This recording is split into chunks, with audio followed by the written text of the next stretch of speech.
মই যাওঁতে কৈ থৈ যাম হা বাবা বাইদেউ মন পিছুৱাই দিয়কচোন।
জুবিন গাৰ্গৰ এই সমাধি ক্ষেত্ৰখন স্থান নিৰ্বাচন কৰোঁতেও মই নাই বুলি ইয়াতে 15 বাৰতকৈ বেছি আহিছোঁ আৰু এই স্থানখনতে জুবিনৰ শেষকৃত্য বা অন্তিম যাত্ৰা হওক তাৰো ব্যৱস্থা কৰিবৰ কাৰণে আমিয়ে ইয়াত আছিলোঁ।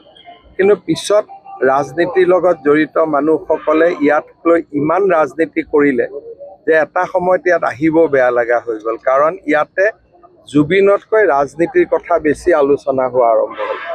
আৰু মই জানিছিলোঁ যে ইলেকশ্যন হোৱাৰ পিছত লাহে লাহে ৰাজনীতি শেষ হ'ব আৰু জুবিনৰ যি আচল যিটো মানুহ বা আচল যিটো চৰিত্ৰ, আচল যিটো সত্তা, আচল যিটো শিল্পী মন, সেইটো নিজে নিজে প্ৰকাশ হ'ব। আৰু আজি মই অনুভৱ কৰোঁ যে লাহে লাহে মানুহে জুবিনৰ স্মৃতি কেনেকৈ জীয়াই ৰাখিম, সংগীত কেনেকৈ জীয়াই ৰাখিম, তেওঁৰ অৱদানসমূহক কেনেকৈ জীয়াই ৰাখিম, মানুহে তাৰ বিষয়ে আলোচনা কৰিব। ৰাজনীতি শেষ হ'ল আৰু মই ভাবোঁ যে ভৱিষ্যতেও যাতে জুবিনক লৈ মানুহে ৰাজনীতি নকৰে, যাতে জুবিনৰ আচল সত্তাটো জীয়াই থাকিব পাৰে। কাৰণ মই নিজে অনুভৱ কৰোঁ, যিমান মানুহে জুবিন ক্ষেত্ৰত আহি ৰাজনীতি কৰিলে, সাধাৰণ মানুহৰ কোৱা নাই, যিসকলে ইয়াত বেছিকৈ আহি ৰাজনীতি কৰি আছিল, জীয়াই থকা দিনত তেওঁলোকে জুবিন গাৰ্গক সদায় সমালোচনাই কৰিছিল। গতিকে এইবিলাক বন্ধু হৈছিল অকল এটা পাৰপাছ লৈ।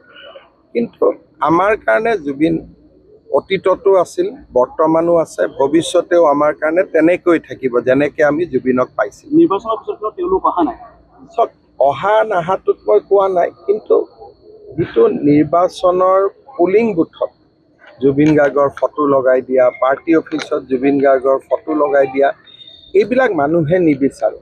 কাৰণ মানুহে শিল্পীক সদায় অৰাজনৈতিক হৈ থকাটোৱে বিচাৰে।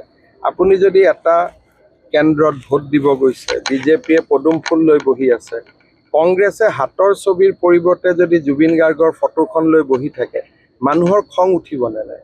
আৰু জুবিনক লৈ ৰাজনীতি কৰাৰ কাৰণে মই ভাবোঁ যে অতি কমেও প্ৰত্যেকটো সমষ্টিত আমি 20% ভোট বেছি পাইছোঁ।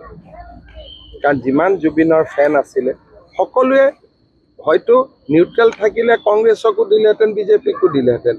কিন্তু যেতিয়া জুবিনৰ ফটোখন লৈ পুলিং বুথত ৰাজনীতি কৰা দেখিলে, মই ভাবোঁ যে শেষ মুহূৰ্তত আমাৰ 20%, 15%, 30% ভোট আমাৰ ফালে যোগ হৈছে। কাৰণ বিজেপিয়ে এটা স্পষ্ট সিদ্ধান্ত লৈছিল যে আমি জুবিনক লৈ ৰাজনীতি নকৰোঁ। আৰু মই ভাবোঁ যে সেই সিদ্ধান্তটো যে আমাৰ একেবাৰে শুদ্ধ সিদ্ধান্ত আছিল, সময়ে প্ৰমাণ কৰিছে। কালিৰ পৰা অসম বিধানসভাৰ অধিৱেশন আছে আৰু মন্ত্ৰীসভাৰ সম্প্ৰসাৰণৰ বিষয়ে মই ইতিমধ্যে কৈছোঁ যে জুনৰ প্ৰথম সপ্তাহত হ'ব আৰু লাহেকৈ হ'ব বিধানসভাৰ পিছত। অহাকালি বিধানসভা আছে, আমাৰ অধ্যক্ষ ডাঙৰীয়া নিৰ্বাচিত হ'ব আৰু এই বিধানসভাতে আমি ইউনিফৰ্ম চিভিল কোডৰ যিটো বিল, সেই বিলখন আমি আনিম বা আমি পাছ কৰোৱাম, যিটো আমাৰ বহুত দিন আগতে কমিটমেণ্ট আছিল যে মই মুখ্যমন্ত্ৰী হৈ উভতি আহিলে প্ৰথম অধিৱেশনতে UCC পাছ কৰাম। সেই দিশত আমি গতি কৰিছোঁ।